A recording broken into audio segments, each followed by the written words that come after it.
Saudi அரேபியாவுல இருக்கக்கூடிய இந்த கோட்டை ஒரு வரலாற்று பொக்கிஷம்.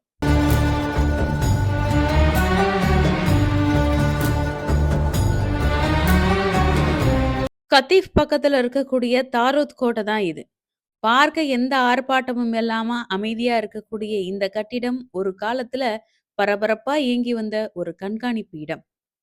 அப்படி இங்க என்ன நடக்கும்னு கேட்டீங்கன்னா, கடல் வழியா யாரு வர்த்தகம் பண்ண வர்றாங்க? மீன் பிடிக்க போறதுக்கான சரியான திசை எது? எதிரி நாட்டுல போர் தொடுக்க வர்றாங்களா? அப்படின்னு எல்லாமே இங்க தான் பண்ணியிருக்கிறாங்க. தொழில்நுட்பம் இல்லாத அந்த காலகட்டத்துல அலை, சூரியன், காற்று இது 3யும் நம்பி தான் இந்த ஒட்டுமொத்த இடமும் செயல்பட்டிருக்கு. இந்த மொத்த இடமும் கடல் நீரால சூழப்பட்டிருந்தாலும், இந்த பகுதியிலேயே குடிநீர் கிணறு ஒன்றும் இருந்திருக்கு. அது என்ன ரொம்பவே ஆச்சரியப்படுத்துனுச்சு. இந்த இடத்த தொல்லியல் ஆராய்ச்சிக்கு உட்படுத்தும்போது, இங்கிருந்து நிறைய பழங்கால பொருட்கள எடுத்திருக்கிறாங்க. அது இந்த இடம் எத்தனை விதமான காலகட்டங்கள கடந்து வந்திருக்கு அப்படிங்கிறதுக்கு ஒரு சாட்சி. எடுக்கப்பட்ட பொருட்கள் எல்லாமே கிட்டத்தட்ட 3000 ஆண்டுகள் பழமையானது அப்படின்னு குறிப்பிடப்பட்டிருக்கு. இவையெல்லாம் இப்போ இங்க இருக்கக்கூடிய மியூசியம்ல வச்சிருக்காங்களாம்.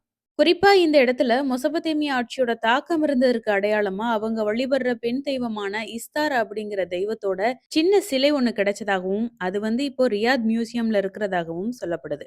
இந்த கோட்டை நாங்க போனப்போ அண்டர் மெயின்டனன்ஸ்ல இருந்ததால பக்கத்துல போய் பார்க்க முடியல. ஆனா கோட்டைய சுற்றி இருக்கக்கூடிய இந்த ஏரியா நிச்சயமா உங்கள ஏதோ ஒரு 500 வருடம் பின்னோக்கி அழைச்சிட்டு போன ஃபீல கொடுக்க தான் செய்யும். கொஞ்சம் வரலாறும் தெரிஞ்சுட்டு போனீங்கன்னா, கூடுதல் சிறப்பா இருக்கும். நீங்க இந்த இடத்துக்கு போயிருந்தீங்கன்னா, கமெண்ட் செக்ஷன்ல சொல்லுங்க. அப்போ நான் அடுத்த வீடியோல உங்கள சந்திக்கிறேன். பாய்.